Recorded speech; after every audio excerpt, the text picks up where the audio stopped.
This is me doctor वर्णन गोस्वामी। क्या गेहूं खाने से कोई बीमार हो सकता है या आप बीमार हुए हैं? क्या गेहूं खाने से कोई बच्चा छोटा ही रह गया या फिर उसका विकास वहीं पे रुक गया हो या विकास नहीं हो रहा हो? क्या आपने ऐसा सुना है या फिर कहीं देखा हो? क्या गेहूं जिस किसी किसी के लिए जहर हो सकता है?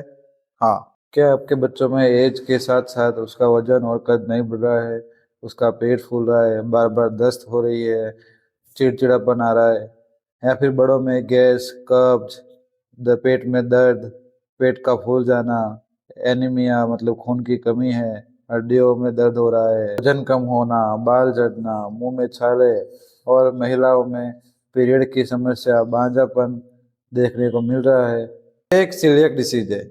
सीलियक डिसीज एक ऑटो इम्यून बीमारी है जिसमें जब व्यक्ति ग्लूटेन खाता है तब उसकी स्मॉल इंटेस्टाइन छोटी आंत को नुकसान पहुंचता है। ग्लूटेन गेहूं, जौ और राई में पाया जाने वाला प्रोटीन है। इन लोगों में ग्लूटेन एक जहर है। ग्लूटेन जब शरीर में जाता है तब उनकी खुद की ही ऑटो इम्यून सिस्टम उनकी इंटेस्टाइन पे हमला करती है, मतलब इंटेस्टाइन को डैमेज करती है। डैमेज हो गया वो इंटेस्टाइन अब कुछ एब्जॉर्ब नहीं कर पाता, मतलब हमारे शरीर में जब हम खाते हैं तब जो विटामिन्स, मिनरल्स और जो प्रोटीन होता है जो हमें चाहिए वो स्मॉल इंटेस्टाइन उसको एब्जॉर्ब करके हमारे शरीर में रखती है और दूसरा जो कचरा होता है वो मल मार्ग से बाहर निकालती है। वो जो एब्जॉर्प्शन होता है ना वो नहीं हो पाता है, वो मतलब एक माल एब्जॉर्प्शन होता है। माल एब्जॉर्प्शन होता है तब इन लोगों में उनका कद या हाइट नहीं बढ़ रही हो, मतलब उनका पूरा ग्रोथ नहीं हो पा रहा होता है। ये एक जेनेटिक बीमारी भी हो सकती है, मतलब अगर आपके मम्मी पापा या भाई बहन को है तो आप में हो सकता है। दूसरा टाइप 1 डायबिटीज, थायराइड जैसी बीमारियों के साथ ये जुड़ा होता है और अगर आपकी इम्यूनिटी कम है तभी भी ये होने की संभावना है। अगर आपको ये सारे लक्षण या सिम्टम दिखते हैं तो हम इसकी जांच कैसे करवाएंगे? तो एक ब्लड टेस्ट आता है जो टीटीजी आईजीए करके होता है, वो टेस्ट करके पता चलता है कि हमें ये बीमारी है या नहीं है। दूसरा है अगर आपको कोई एंडोस्कोपी करवाए, एंडोस्कोपी करके वो उसकी स्मॉल इंटेस्टाइन जो हमारी छोटी आंत होती है उसकी हम बायोप्सी लेके पता लगा सकते हैं कि हमें ये बीमारी है या नहीं है। इसका कोई ट्रीटमेंट नहीं है, हाँ सिम्टोमेटिक ट्रीटमेंट हो सकता है, बाकी इसका एक ही इलाज है जो जीवन भर ग्लूटेन फ्री डाइट, मतलब ग्लूटेन वाला खाना नहीं खाना है जीवन भर। ये आपके लिए जहर है, मतलब इसको टच भी नहीं करना है, इसको छूना भी नहीं है और खाना भी नहीं है। इसमें आप क्या क्या खा सकते हैं?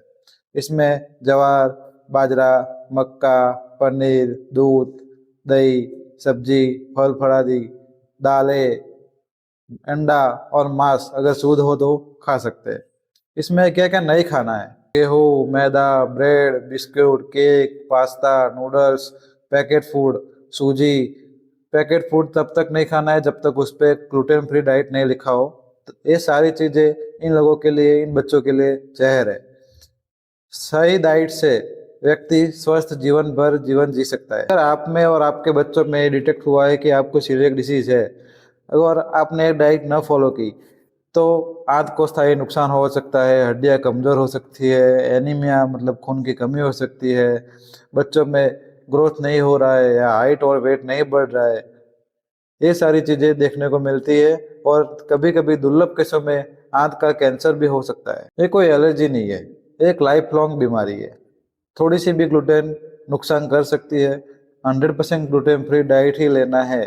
कुछ लोगों को लगता है कि 15-20 दिन गेहूं या ग्लूटेन फ्री डाइट देंगे तो बच्चा ठीक हो जाएगा, फिर हम ठीक हो जाएंगे, या फिर कब तक नहीं देंगे। आप ये समझो कि आपके लिए और आपके बच्चों के लिए कोई चीज़ जहर है तो उसको नहीं खाना है। आपको और आपके बच्चों में सीलियक डिसीज है तो आप एक्सेप्ट कीजिए कि हमें ये है, हमें ये चीज़ नहीं खानी है और हमारे बच्चों को ये चीज़ नहीं देनी है। ऐसे वीडियो देखने के लिए, ऐसे ही जानकारी पाने के लिए बने रहिए मेरे यूट्यूब चैनल पे और फॉलो, लाइक, शेयर, कमेंट करना ना भूले। Thank you so much.